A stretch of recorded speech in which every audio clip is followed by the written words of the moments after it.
പൂക്കടയിൽ തമിഴ്നാട് സ്വദേശിയെ കുത്തിപ്പരിക്കേൽപ്പിച്ചു. തെങ്കാശി ആലങ്കുളം സ്വദേശി അനീസ് കുമാറിനാണ് പരിക്കേറ്റത്. സാമ്പത്തിക ഇടപാടുമായി ബന്ധപ്പെട്ട തർക്കമാണ് ഈ ആക്രമണത്തിന് കാരണം.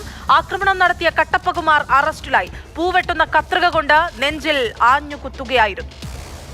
തിരുവോണ ദിനത്തിലും തിരുവനന്തപുരത്തു നിന്നും ഒരു അക്രമ സംഭവത്തിന്റെ വാർത്ത റിപ്പോർട്ട് ചെയ്യേണ്ടി വരികയാണ്. ഇന്ന് ഉച്ചയ്ക്ക് 1:15 നെടുമങ്ങാട് വെച്ച് ഒരു കുത്ത് ഉണ്ടാകുന്നത്. ഈ പറയുന്ന അവിടെ ഒരു പൂക്കട നടത്തുന്ന ആളുണ്ട്, രാജൻ എന്ന് പറയുന്നയാൾ. അവിടെ പൂ നൽകിയതിൻ്റെ പണം വാങ്ങാനായി തമിഴ്നാട് തെങ്കാശി സ്വദേശിയായിട്ടുള്ള അനീസ് കുമാർ എന്ന് പറയുന്ന ആളെത്തി.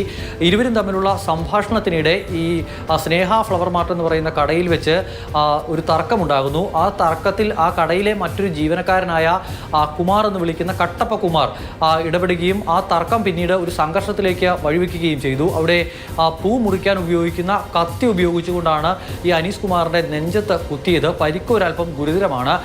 അവിടെ നിന്നും ആദ്യം നെടുമങ്ങാട് ജില്ലാ ആശുപത്രിയിലേക്കും അതിനുശേഷം പിന്നീട് തിരുവനന്തപുരം മെഡിക്കൽ കോളേജിലേക്കും ഈ കുത്തേറ്റ ആളെ കൊണ്ടുവന്നിട്ടുണ്ട്. ഈ കുത്തിയതിന് ശേഷം കട്ടപ്പകുമാർ അവിടെ നിന്നും രക്ഷപ്പെട്ടു. പക്ഷേ പോലീസ് കടയിലെത്തി കടയുടെ ഉടമയായ രാജനെ കസ്റ്റഡിയിലെടുത്തിരുന്നു. അതിനുശേഷം പിന്നീട് രാജനെ വിട്ടയക്കുകയും കട്ടപ്പകുമാറിനെ മറ്റൊരു സ്ഥാപനത്തിൽ നിന്നും പിടികൂടുകയും ചെയ്തു. നിലവിൽ എന്തായാലും പോലീസിന്റെ കസ്റ്റഡിയിലാണ് കട്ടപ്പകുമാർ ഉള്ളത്.